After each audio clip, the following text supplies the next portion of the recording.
No sé si quieres aquí, sí. Creo que no hay. Yo la verdad es que en eso como.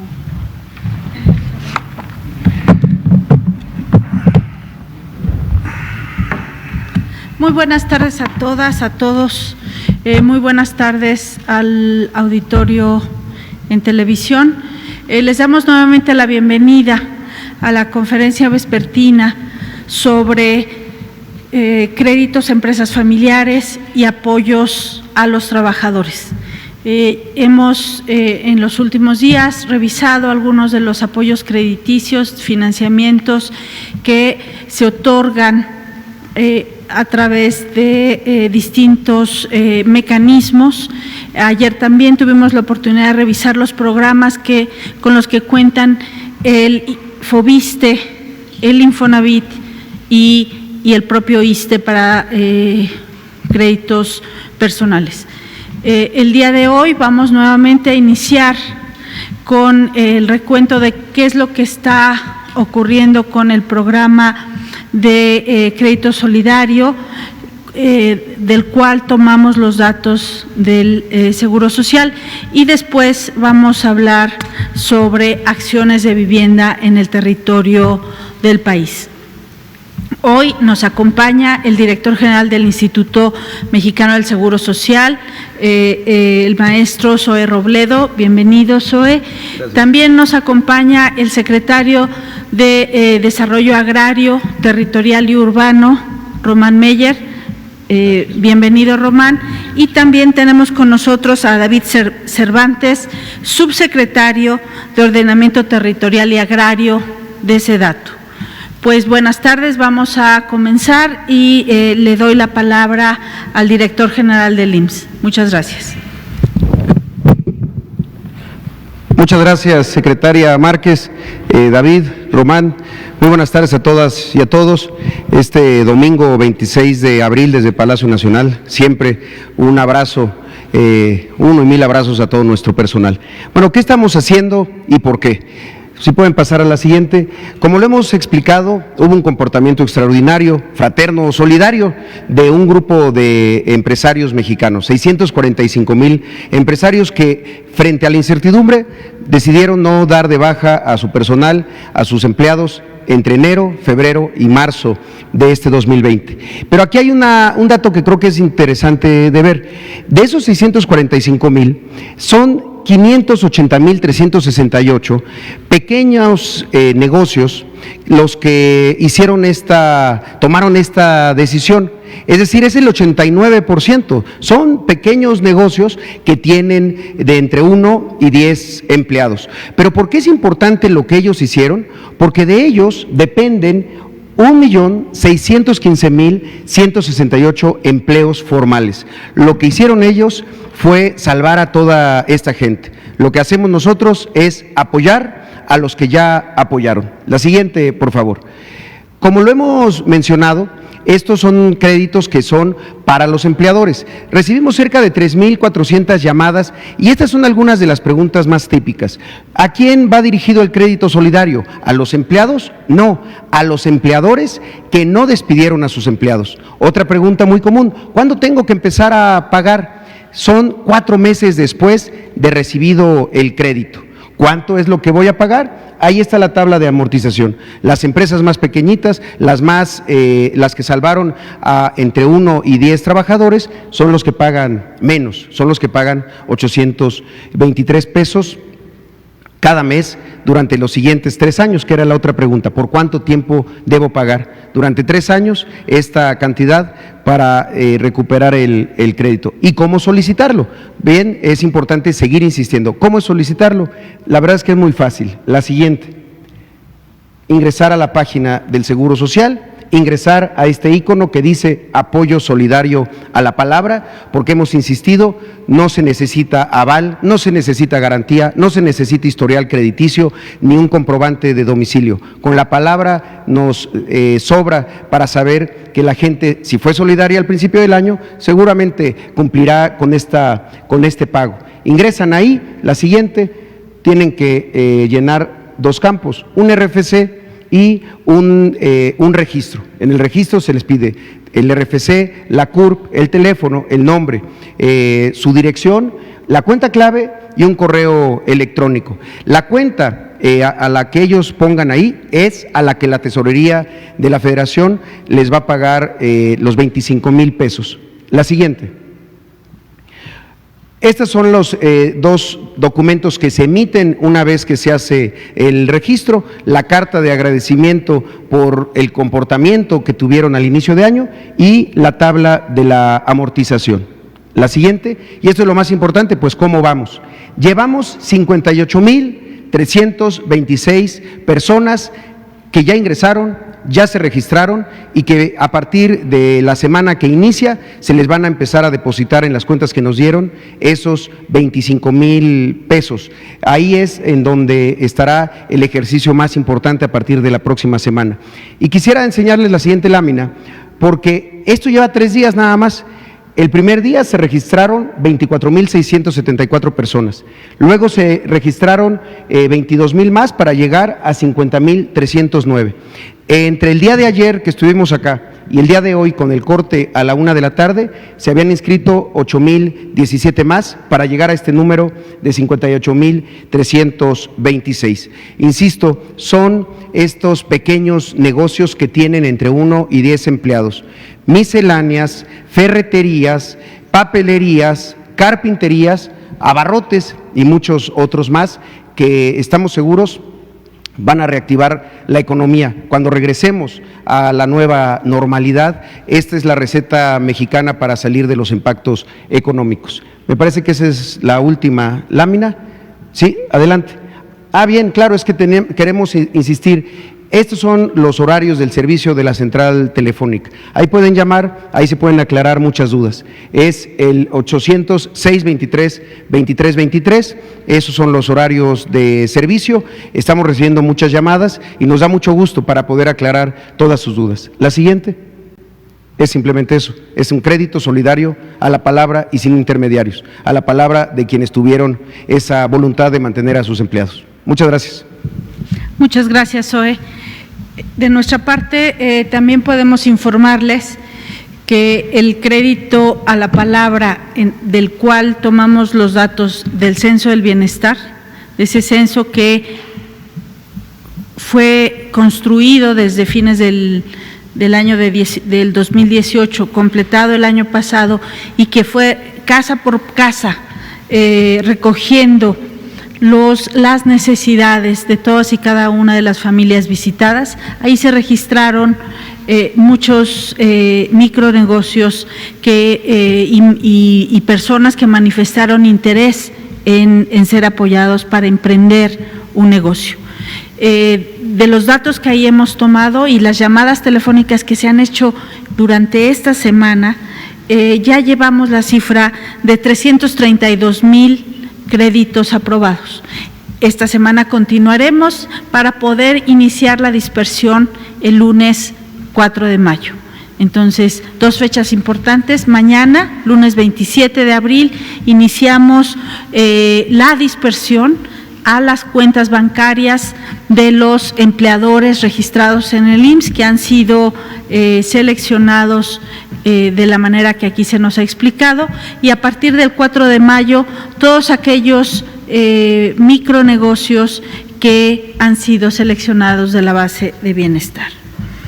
Pues como les decía al inicio, tenemos hoy como invitados a las cabezas de programas muy importantes en la Secretaría de Desarrollo Agrario, Territorial Urbano, y a continuación le voy a dar la palabra al secretario Román Meyer, quien nos viene a presentar programas muy importantes de acciones de vivienda que forman parte de esta política impulsada por el presidente López Obrador para mitigar los efectos de la pandemia de COVID-19, pero sobre todo para sentar las bases de una recuperación muy vigorosa una vez que todos regresemos a la actividad normal. Román, buenas tardes y bienvenido. Muchas gracias, secretaria. Muy buenas tardes, medios de comunicación. El día de hoy vamos a estar presentando lo que es los avances del programa de mejoramiento urbano en el año 2019, cuáles fueron las acciones que se realizaron, cuál es la numeralia que tenemos, cuáles son los logros que se llegaron a cerrar, a constituir en este primer año, en el año del programa de mejoramiento urbano 2019.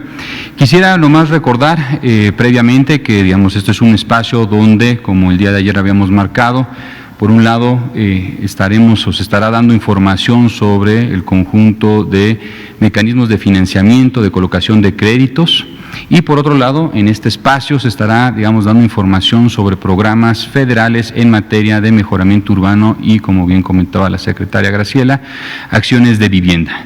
Entonces, arrancamos con lo que corresponde a la parte del diagnóstico. Siguiente lámina. Quisiéramos, en primer punto, poder, digamos, dar una recapitulación muy general, muy amplia de los grandes problemas que encontramos en materia urbana en el país. Este es un programa que se centra exclusivamente en poder atacar, digamos, las grandes desigualdades urbanas, espaciales, de espacios públicos, en la gran mayoría de las colonias, o un número importante de colonias con altos índices de rezago en servicios básicos, equipamiento, espacios. Entonces, es importante tomar como base, digamos, que nosotros partimos de un diagnóstico amplio para poder determinar la metodología en la cual nosotros estamos trabajando en cada una de estas ciudades. En conclusión, nosotros nos enfocamos en atender las colonias con mayor rezago en servicios y también, desafortunadamente, las colonias en algunas ocasiones con mayores índices delictivos. Ahí es donde el programa, de forma muy puntual, genera servicios, equipamiento, espacios públicos, acciones de vivienda y acciones de regularización de la tenencia del suelo. Siguiente lámina. Empezamos el día de hoy dando un conjunto de, digamos, datos generales de cuál es el panorama a nivel nacional. Tenemos un total de prácticamente 9 millones de personas sin acceso a agua potable, cerca de 8 millones de personas habitan en viviendas sin drenaje y la calidad de la vivienda es precaria para 14 millones de personas. Asimismo, digamos, el rezago en materia de vivienda se concentra en el sur del país, centro-sur del país, y un dato interesante, lo que corresponde al acceso a áreas verdes o parques. Ese es un momento, digo, de reflexión a nivel nacional, en el momento que estamos pasando. Pronto, cuando estemos en un proceso de regularización de nuestras actividades, es importante poner atención a los espacios públicos. Consideramos que los espacios públicos son, por definición, espacios que deberían de ser vistos como un espacio, digamos, de democracia, de oportunidades de desarrollo, y con esto en mente, lo que nosotros queremos poner aquí sobre la mesa es la constitución de este programa. Siguiente lámina. Damos un dato general importante, lo que corresponde a lo que es el rezago habitacional a nivel nacional. Tenemos prácticamente 9 millones de acciones en rezago habitacional, y quisiera yo detenerme un momento cuando nosotros hablamos o decimos acciones habitacionales, nos referimos no a acciones de vivienda nueva. Eso es importante poner sobre la mesa. La gran mayoría de, digamos, las necesidades habitacionales en estos momentos que nos encontramos muchos de nosotros en casa, se están centrando en su gran mayoría en acciones que requieren mejoramiento o ampliación de viviendas. En pocas palabras, lo que estamos poniendo sobre la mesa, lo que estamos diciendo es que a nivel nacional el rezago habitacional se centra en mejorar y ampliar las viviendas. Asimismo, hay un porcentaje importante de viviendas que tenemos que seguir construyendo, o sea, hay una demanda constante de viviendas nuevas, pero hay que tomar como base que esta lámina es un resumen del Programa Nacional de Vivienda que se presentó ya hace un par de meses, pero es importante tomar como base que el rezago se concentra prácticamente en mejoramientos y ampliaciones, y también tenemos, digamos, un importante número de viviendas con materiales precarios. Como pueden ver en el plano, en lo que corresponde al plano izquierdo de la presentación, podrán ver que la gran mayoría de los estados con rezago habitacional o estas 9 millones de acciones en rezago se concentran en el sur y en el centro del país. No es, digamos, es una coincidencia, podemos decir, que también son estados donde instituciones como el Infonavit no tiene tiene fuerte presencia en lo que corresponde en los estados del norte, donde el empleo, digamos, es formal. Entonces, encontramos que el rezago se concentra en los estados del sur, donde no hay un empleo formal. ¿Y esto qué quiere decir? Que es una población que carece de acceso al crédito. Acceso que puedan, digamos, obtener un crédito, un mecanismo de financiamiento para poder atender sus necesidades de vivienda. Siguiente lámina, por favor. También es otro dato, 1 de cada 4 viviendas no poseen escritura a nivel nacional, no tienen, digamos, la familia forma de constatar que son dueños de esa vivienda. Este es un tema fundamental. En un proceso en el que buscamos reactivar la economía, muchas familias no tienen un mecanismo de poder notar que son poseedores de la vivienda donde viven o que han venido viviendo desde hace ya varias décadas en diferentes generaciones. Es un tema que nosotros nos preocupa y que lo estaremos viendo cómo se está atacando a través de este programa. Entre 6 y 7 millones de viviendas en México están en condiciones de irregularidad y cerca del 70% de las ciudades están desdoblándose o están creciendo hoy en día sobre terrenos de ejidos o comunidades. Este es un tema muy importante porque no es coincidencia que este fenómeno se sume a lo que es una falta de planeación en materia urbana en las zonas conurbadas o en las zonas de mayor crecimiento urbano a nivel nacional. Siguiente lámina. Entonces, digamos, esto es rápidamente un panorama muy general, digamos, de algunos datos que pusimos sobre la mesa de cómo estamos en materia de desarrollo urbano. Siguiente, parte de la presentación se centra en el mecanismo de selección de las ciudades que empezamos a trabajar en el 2019. La gran mayoría de las ciudades donde nos pusimos a trabajar están concentradas en la frontera norte del país. Son ciudades fronterizas, es donde en el 2019 nos concentramos en 10 ciudades en la frontera norte, pero también tomamos en consideración aquellas ciudades, digamos, de características turísticas.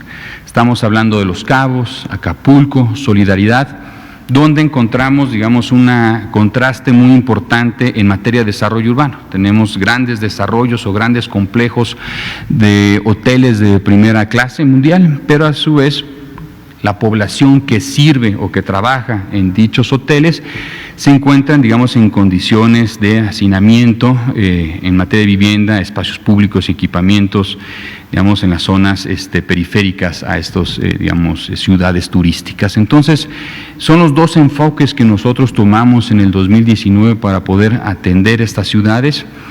La forma en cómo nosotros determinamos también, digamos, la población, digamos, las zonas donde estamos trabajando es a través de información estadística en materia de servicios básicos, equipamiento, digamos, acceso a servicios de agua, luz, drenaje, déficit en vivienda, déficit en espacios públicos y bajo una metodología que hemos desarrollado se toma en consideración qué colonias se van a estar trabajando en cada una de las ciudades, con la finalidad de poder atender a la población con mayor necesidades o carencias.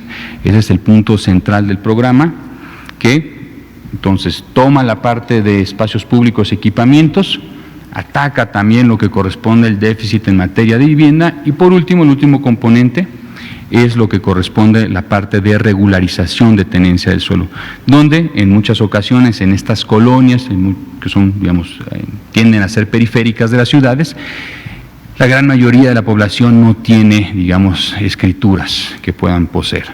Siguiente lámina. Este es, digamos, el panorama que tenemos en el 2019, son las ciudades que ya hemos estado trabajando, estamos ya en un proceso de entrega de las obras. Tenemos en la que corresponde una concentración en la frontera norte, estamos Tijuana, Mexicali, San Luis Río Colorado, Nogales, Ciudad Juárez, Ciudad Acuña, Piedras Negras, Nuevo Laredo, Reynosa y Matamoros. Son las 10 ciudades fronterizas donde estamos, digamos, ya entregando las obras, entregando el conjunto de acciones que hemos venido realizando.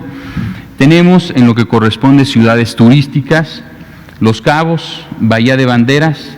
Un caso particular debido al huracán Huila, nos dimos a la tarea de intervenir 7 municipios en la zona que fue afectado a través del huracán. Tenemos Morelia, Ayala, tenemos Acapulco y Solidaridad. Estas fueron, digamos, las ciudades que estamos ya entregando 2019. Siguiente lámina. Las vertientes que nosotros tenemos en este programa se están centrando en, vuelvo a reiterar, las 3 vertientes: mejoramiento integral de barrios. Hicimos 348 obras públicas, esto van desde calles integrales, mercados públicos, primarias, secundarias, preparatorias, clínicas de salud, clínicas de atención infantil, centros de rehabilitación, mercados públicos, deportivos, polideportivos. Hicimos también intervenciones en centros históricos. Entonces, digamos, hay una gran gama de, tipo de acciones, de intervenciones que estamos realizando en estas colonias. Son 18,000 acciones de mejoramiento, ampliación o sustitución de viviendas en estas ciudades y aproximadamente 5,000 acciones de regularización de tenencia del suelo. Siguiente lámina. Estamos viendo, digamos, el volumen de inversiones por cada una de las ciudades. Es importante esta tabla, estamos hablando prácticamente en un común denominador. La gran mayoría de las ciudades tienen por arriba de 400 millones de pesos que se invirtieron en estas colonias a través de estos 3 componentes del programa. Tenemos, por ejemplo, pueden ver Mexicali con 406 millones de pesos, pero podemos ver Nogales con 509 millones de pesos. Ese es, digamos, el promedio general, cómo se utilizaron estos 7,000 millones de pesos, que fue, digamos, el primer volumen de acciones que realizamos con este recurso en 2019. Siguiente lámina. Es importante esta lámina. ¿Dónde estamos parados al día de hoy, en medio de la pandemia, en relación a este programa? El avance de obra es del 96%, del avance físico de obras. Lo que estamos diciendo es que prácticamente ya muchas de las obras que hicimos del 2019, su gran mayoría ya las estamos entregando administrativamente a los municipios. Es un programa donde nosotros entregamos estos equipamientos a las autoridades locales y en algunos casos a las autoridades estatales para que le den lo que corresponde a la operación y el mantenimiento de estos equipamientos. Tenemos ya avance financiero, digamos, ya las estimaciones que se han pagado en relación al avance de obras es del 82% y 75% de las obras ya concluidas. Falta un 25%, de las cuales tienen un avance del 89% físico ya estas obras. Un dato importante que, digamos, vamos a profundizar la próxima semana en relación al volumen de empleos que estamos estimando que a través de este programa de mejoramiento urbano se van a crear a nivel nacional. Este es un programa de infraestructura pública, de obra. Sabemos que una de las mejores formas de reactivación económica es apostar en la generación de infraestructura, con la connotación que esta infraestructura, a comparación de puertos, carreteras, son equipamientos y espacios públicos muy necesarios en estas colonias. Entonces tiene, digamos, a comparación de otros mecanismos de incentivo económico por parte del gobierno federal, tiene la característica que este programa es muy particular en ciertas colonias, contratando gente local en dichos municipios o dichas ciudades. Entonces, este es el panorama general. Tuvimos una generación de 77,000 empleos directos en el 2019 con estas acciones del programa de mejoramiento urbano. Hay que sumar los empleos indirectos que también se pueden sumar a este cálculo.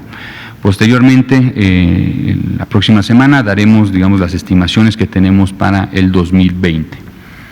Siguiente lámina. Estos ya son, digamos, ejemplos de tipo de construcciones. Tenemos en lo que corresponde a Tijuana 15 obras, en Mexicali 18 obras. Este es un espacio muy representativo, un polideportivo que intervenimos en Mexicali, en una de las colonias pues, de mayor rezago. Hicimos un trabajo, digamos, de rehabilitación por completo, una rehabilitación de las áreas de jardinería, de los equipamientos, de las canchas, los campos de básquetbol, béisbol, fútbol. Hicimos, digamos, complejos cubiertos, áreas cerradas para temas, digamos, educativos. Entonces, es uno de los ejemplos que nosotros estamos haciendo a lo largo de este 2019. Siguiente lámina. Tenemos en Baja California Sur, en el caso de Los Cabos, tenemos 11 intervenciones. También ahí podrán ver en la parte inferior el número de acciones de mejoramiento, ampliación o sustitución que estamos haciendo. Tenemos el caso del Jardín de Sombras, es un polideportivo con una cancha de fútbol profesional aledaño. Es un proyecto muy interesante, cómo responde al contexto de la zona, el tipo de materiales que estamos utilizando. Siguiente lámina. Tenemos en el caso de Ciudad Juárez, polideportivo La Montada, son 6 intervenciones. En el caso de Ciudad Juárez, parte del recurso fue destinado para la conformación de diques. Uno de los temas que nos pedía el gobierno local era, digamos, un mecanismo de contención en momentos de mucha lluvia. Ciudad Juárez se llega a inundar, entonces parte del recurso se traspasó a Conagua. Sin embargo, pudimos realizar 6 muy buenas intervenciones. Este es un deportivo de La Montada con un valor aproximadamente de 23 millones de pesos, 13,000 metros cuadrados. Siguiente. Coahuila, en lo que corresponde Piedras Negras y Acuña, fue donde hicimos las dos intervenciones. En Ciudad Acuña son 9 intervenciones grandes. En el caso de Ciudad Acuña nos habían, digamos, la cartera de inversión que se determinó eran intervenciones, digamos, de un tamaño importante. Y en Piedras Negras nos solicitaron muchos trabajos de calles integrales. Por eso, digamos, tenemos esa variación. Tenemos un mercado público que realizamos a lo largo en las zonas periféricas de Acuña. Asimismo tiene una plaza pública, también tiene lo que corresponde una escuela de artes y oficios, digamos 3 intervenciones en una mismo polígono de intervención. Siguiente lámina. Tenemos Guerrero, ahí tenemos, digamos, generamos muchas intervenciones muy pequeñas. Es importante poder explicar, digamos, la variación de tipos de intervenciones. Cada ciudad realmente tiene necesidades muy particulares. Algo importante del programa es que no hacemos las mismas intervenciones, digamos, no es la misma receta. Hacemos un trabajo de planeación previamente en gabinete, en territorio, determinamos con la comunidad, con el gobierno local, con el gobierno estatal, digamos, cuáles son las necesidades. Generamos una cartera de inversión y este programa pues prioriza esa cartera de inversión. Entonces, en el caso de Acapulco, por una cuestión de falta de suelo urbano dentro de la ciudad, son pequeñas acciones de mejoramiento o rehabilitación, en muchas ocasiones escuelas. Entonces, fueron bastantes intervenciones. Esta es una escuela primaria. Siguiente lámina. En Michoacán, también en Morelia, hicimos un conjunto de intervenciones. Este es un centro de bienestar, La Aldea, en una de las zonas, digamos, de mayor rezago en Morelia. Siguiente lámina. Tenemos Ayala. El programa que se realizó en Ayala es debido a lo que era el centenario del asesinato del general Emiliano Zapata. Estas obras se entregaron el año pasado, fue, digamos, una intervención muy integral. Se hizo espacio público, vialidades, polideportivos, y se hicieron deportivo, La Capilla. Siguiente lámina. Tenemos en el caso de Bahía de Banderas y también lo que son los municipios que fueron afectados por el huracán Huila, muchos espacios públicos. En este caso tenemos un parque de Barrio C, es un parque muy interesante, tiene un mercado público, tiene un campo de béisbol, tiene una cancha de fútbol, digamos, es un proyecto muy integral en un mismo espacio, en una misma, son 4 hectáreas que hicimos la intervención. Siguiente.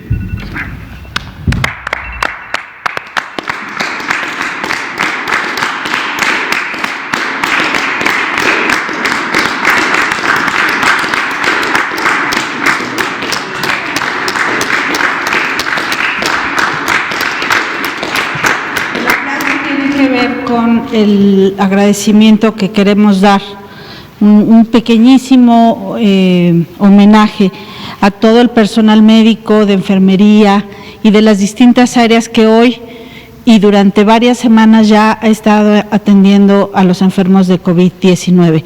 A todos ellos, muchas gracias, y todos los días a las 6:30 de la tarde tomaremos este espacio para hacer este pequeñísimo homenaje. Esperamos que todos ustedes aquí en el Salón de Tesorería del Palacio Nacional, pero también en sus casas, salgamos y manifestemos, no salgamos de casa, sino que tomemos este espacio y aplaudamos el esfuerzo enorme que todo este personal de los servicios médicos está realizando. Muchas gracias. Bueno, entonces son un conjunto de ejemplos y quisiéramos terminar con un video que explica de forma creo que un poco más clara el tipo de intervenciones y entramos a la sección de preguntas y respuestas. Muchas gracias.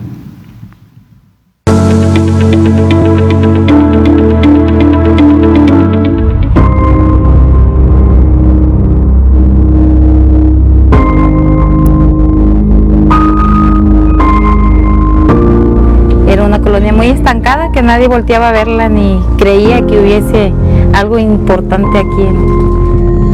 Y pues estaba muy descuidada, la verdad. El parque aquí estaba muy descuidado, estaba llena de basura. Los vecinos a veces veníamos y limpiábamos. No tenemos dónde irnos a meter. No hay nada que hacer en las tardes, pues hay que venir aunque sea al parque. Recuperar el espacio, que era un espacio lleno de basura, un espacio pues para delincuencia. Pues a mí en lo personal no me ha tocado ver que se invirtiera tanta cantidad, o sea, en un parque aquí en la colonia, ¿verdad? Va a ser para bien porque pues aquí ya estaba un poco abandonado, como le digo, estaba abandonado y hacía falta una obra de este tipo. Yo aquí tengo ya como 30 años aquí y nunca hemos tenido algo así. Pues aquí es un lugar histórico, aquí mataron al general Zapata. Es una obra que se logró que se trajera aquí con sacrificio, que se va a hacer historia. Un sueño hecho realidad, pues que tengamos un mejor lugar para vivir.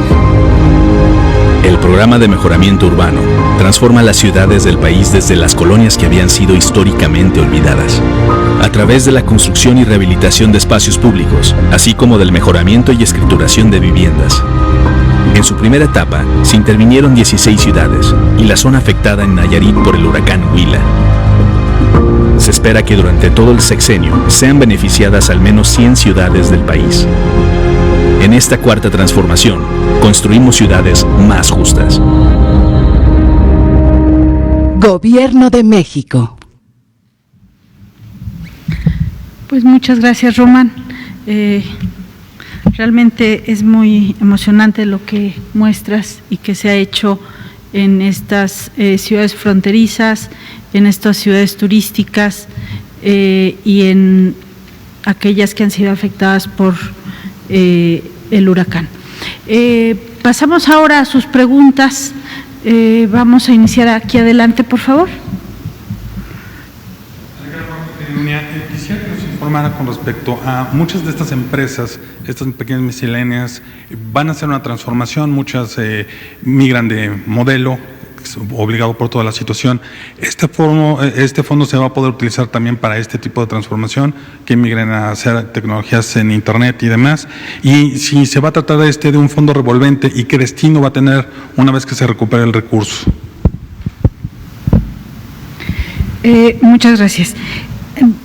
En realidad el uso del dinero es un uso libre que tienen los acreditados, es decir, quien recibe el dinero sabe mejor que nadie dónde colocarlo, ya sea en poder sostener el empleo que ya lo hizo y puede seguirlo sosteniendo, pagar a sus trabajadores, puede hacer una adquisición de materia prima o puede plantearse el comercio electrónico como una salida.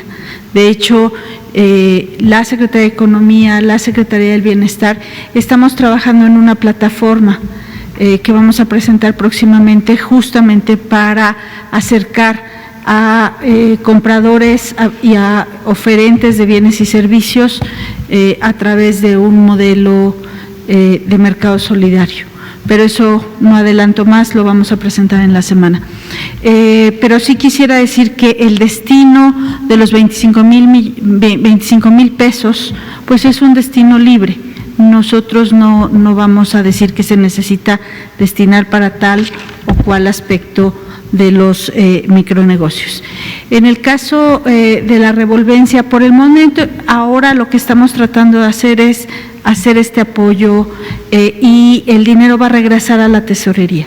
Entonces ahí, digamos, todavía no está el esquema de revolvencia. Donde tenemos el esquema de revolvencia es en el programa de tandas para el bienestar, ¿no? Donde ahí parte de la revolvencia es lo que nos va a permitir este año seguir con ese programa. Allá atrás, por favor. Buenas Adelante. tardes. Buenas tardes. Gilberto Molina, de Canal 11. Una pregunta al secretario Meyer. El presidente López Obrador hace unos minutos en un mensaje en sus redes sociales anunciaba un programa de apoyo a viviendas en zonas marginadas y también de apoyo a espacios públicos. Si nos tuviera, por favor, el dato de en qué consiste específicamente este programa, a partir de cuándo se va a instrumentar, los montos también que se van a dar a estas personas en zonas marginadas. Y bueno, sería mi pregunta, por favor. Claro, voy a responderlo de forma breve, porque esto va a ser, digamos, el tema central de la siguiente reunión que tengamos aquí la próxima semana. Sí, efectivamente, el presidente no solamente hoy lo anunció, sino ya lo habían anunciado anteriormente, y es un programa que busca atender 50 ciudades a lo largo de la República. Asimismo, este volumen de recursos que se va, digamos, destinar de la misma forma como aquí se presentó, con las tres vertientes que habíamos visto: equipamientos, espacios públicos, vivienda y temas de regularización de tenencia del suelo, serán, digamos, las tres formas de trabajar en las ciudades. Lo que buscamos es que tengamos aproximadamente 50,000 acciones de mejoramiento, ampliación o sustitución de vivienda. Vamos a poder profundizar, si bien la próxima semana, si no, buscaremos, digamos, una presentación solamente y exclusivamente para el tema de vivienda. Y podremos ya dar información de en qué momentos vamos a estar ya en un proceso de licitación, en qué momento vamos ya a estar, digamos, con la información suficiente para decir qué ciudades vamos a estar trabajando primero. Hay un primer bloque de ciudades que vamos a estar trabajando y esperemos que alrededor del último trimestre de este año ya estemos trabajando en estas 50 ciudades. Entonces me gustaría poder profundizar esto la próxima semana. Daremos toda la información de lo que son las acciones del Programa de Mejoramiento Urbano 2020 y esta ampliación que ya mencionó anteriormente el señor presidente. Gracias. De este lado, por favor. Muchas gracias, secretaria. Secretario. ¿Sí está pendiente? Bueno, secretario Meyer, quería preguntarle específicamente a usted de los programas que tiene aquí mencionados del 2019, ¿se ha pensado en tal vez redirigir lo que ya se tenía planeado para 2020 para atender problemas que son quizá un poco más apremiantes que tener polideportivos que ahorita pues no mucha gente puede aprovechar, como por ejemplo invertir en lavabos portátiles o algo para que los 9 millones de personas que no tienen acceso a agua potable puedan lavarse las manos ahorita que lo requieren? Sí, digamos, hay una flexibilidad. Nosotros, vuelvo a reiterar, no imponemos los proyectos, es un consenso que realizamos con las comunidades, con gobiernos municipales. Lo que ustedes vieron, digamos, son proyectos que se pensaron hace más de 14 meses, 15 meses, y, digamos, de alguna forma refleja las necesidades de esas colonias. Mucha gente nos pide espacios públicos para sus hijos, muchos jóvenes nos piden espacios públicos para deportes, lo que, digamos, podemos decir que es lo que más solicitan. Entonces, nosotros no imponemos el programa, en tal caso hay una metodología, y lo que terminemos teniendo como resultado entre las necesidades de las comunidades, las sugerencias de las autoridades locales y nosotros, es como vamos a disponer el recurso. Entonces, efectivamente, sí, lo que corresponde en estas 50,000 acciones hoy en día nos piden, ¿no?, digamos, los beneficiarios, que tuviéramos baños, que tuviéramos zonas de lavado. Efectivamente, ahí es donde se va, digamos, poner el recurso. Si muchos municipios nos solicitan centros de salud, clínicas de primer contacto, en colaboración con la Secretaría de Salud, con el IMSS, ya podremos trabajar esos, digamos, equipamientos o infraestructuras que nos estarían solicitando. Gracias. Y perdona, más de seguimiento. En ese caso, ¿se podría desplegar con mayor rapidez el trabajo de obras para que quede dentro del periodo en el que todavía vamos a estar más inmersos en esta problemática? Sí, buscamos obviamente que los procesos sean mucho más ágiles, mucho más rápidos. Nos tenemos que acatar obviamente la ley de obra pública, los tiempos que nos marcan para los procesos de licitación. Todos los procesos de obra que estamos realizando en la Secretaría son licitaciones públicas. Estas obras fueron 91% licitaciones públicas las que nosotros realizamos en el 2019. Tuvimos muy buenas empresas y otras regulares, ¿no? Entonces, vamos a seguir trabajando exactamente de la misma forma, estamos acelerando los procesos. En la siguiente reunión podrán ya, les estaremos presentando cuáles van a ser las primeras ciudades en salir ya, digamos, los paquetes de proyectos y licitaciones y los mecanismos ya para poder trabajar estas viviendas. Aquí adelante, por favor. Gracias. Daniela Pastrana, de Pie de Página. Secretaria, yo tengo un par de dudas. Una es sobre los montos. Se ha dicho que son 3 millones de créditos de 25,000 pesos. Aquí en estas conferencias hemos visto que se aspira a entregar 1 millón por la vía del Censo Bienestar. Hay 645,000 de parte del IMSS para estas empresas solidarias, y no me queda todavía muy claro la otra parte, si está integrado dentro de los créditos de vivienda o cuál es ese otro 1.300.000. Eso es por una parte. Y luego, en el caso del IMSS, se trata de empresas, fondas y locales pequeños que probablemente también estén incluidos dentro del censo de bienestar, o sea, no está peleado uno con otro. Entonces, la pregunta sería si si eso está considerado, si se juntan los dos, si es posible que tengan los dos, o cómo se va a controlar que no se dupliquen o se tripliquen estos créditos. Para la última parte de la pregunta, justo para que no se dupliquen, hemos estado trabajando con el equipo de Bienestar y también con el equipo de Estrategia Digital aquí de Presidencia de la República, justo para poder estar haciendo cruces de ambas bases de datos para evitar que alguien tuviera un doble crédito, en el sentido de que la disposición de los recursos está vinculado a un número potencial de beneficiarios, es decir, queremos llegar al mayor número de personas. Creo que eso va a ir bastante bien, porque en el caso de los 645,000 potenciales empleadores que son susceptibles a pedir el crédito y a recibirlo, el hecho de que vaya a ser primero, digamos, nos va a permitir también ir cruzando esas bases y que no vayan a haber duplicidades, pero con esa intención, que sean mucho más las mexicanas y los mexicanos que puedan recibirlos.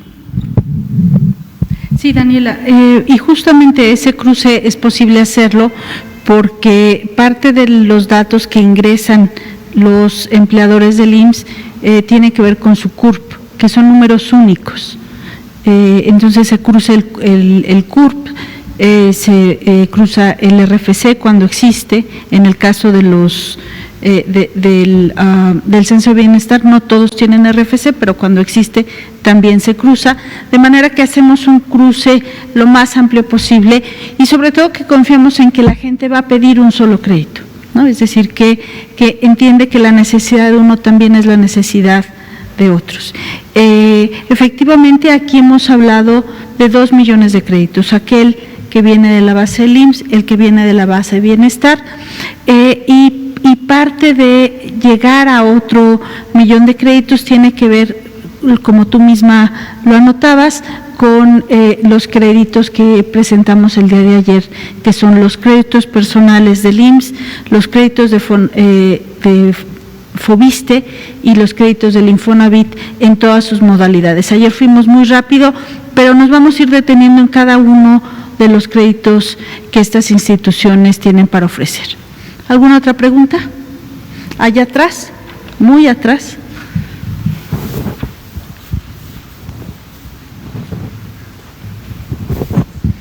Buen día, secretaria. Tengo 2 preguntas acerca de la actualización de los créditos que ha otorgado la Secretaría de Economía. ¿Cuál sería el avance de estos 332,000 en porcentaje? Y también, ¿cuál sería la opinión que tienen ustedes acerca de los créditos que anunció hoy el BID y el Consejo Mexicano de Negocios? Si hay algún aval que solicitaron y si esto podría cambiar o replantear su estrategia de recuperación del COVID, es decir, otorgar más créditos, o cuál sería como su posición. Gracias.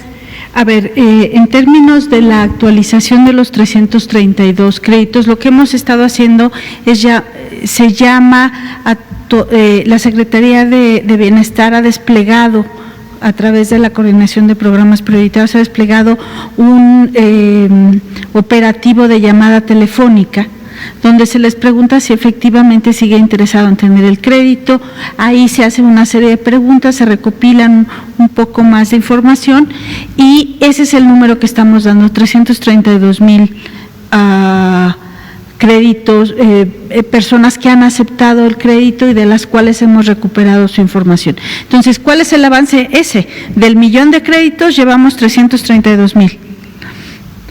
¿Sí? 33%. Y respecto al programa que anunció hoy el Consejo Coordinador Empresarial, el Consejo Mexicano de Negocios, en realidad lo que ocurre es que el Banco Interamericano de Desarrollo, mejor conocido como BID, tiene un banco privado asociado, pero es un banco privado.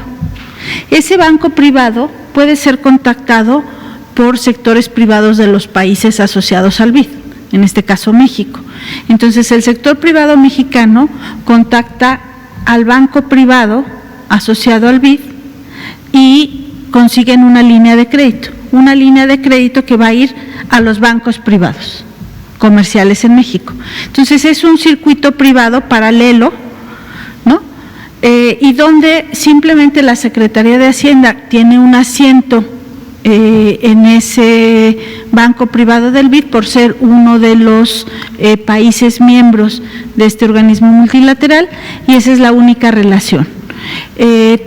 Entiendo que son líneas de crédito que trabajarán por un esquema de garantías, es decir, se garantiza un crédito, eso hace que se reduzca la tasa de interés que los bancos comerciales suelen dar, ¿no? Baja esa tasa de interés por ese efecto de la garantía. Pero digamos, en el mundo privado se organiza esta iniciativa. Yo creo que cualquier iniciativa que abone a apoyar a las empresas, pues es una iniciativa bienvenida en un momento donde las empresas están necesitando apoyos. Pues sí. Un comentario muy breve, porque nos van llegando algunas dudas, algunas preguntas. tanto en la central telefónica y también por redes sociales. Nos preguntan a nosotros, porque ayer que se presentaron los créditos personales del ISSSTE, nos preguntan si el IMSS tiene créditos personales, y no, nosotros no manejamos esa modalidad. Estos créditos, insistir, no son del Seguro Social. Nosotros coordinamos y trabajamos en equipo con Economía, con la Tesorería, para que en esta base de datos ellos puedan, nosotros lo registramos y ellos puedan pagar. Pero decirlo, no hay créditos personales del Instituto Mexicano del Seguro Social, son del ISSSTE, y lo que nosotros tenemos es este crédito solidario a la palabra de estos empresarios que son solidarios también. Bueno, por hoy quisiera nada más concluir diciendo que recuerden, estamos tomando la base del Censo de Bienestar. No es necesario que vayan a las oficinas de la Secretaría de Bienestar. Mañana vamos a anunciar un mecanismo de incorporación de algunos gremios que han solicitado apoyo. Por hoy, entonces, es todo. Nos despedimos. Muchas gracias a los invitados. Muchas gracias, Zoe. El programa avanza y avanza muy bien. Mañana vamos a iniciar la dispersión y vamos a estarles aquí dando cuenta de ese proceso. Muy buenas noches a todos. Quédense en casa, por favor. Gracias.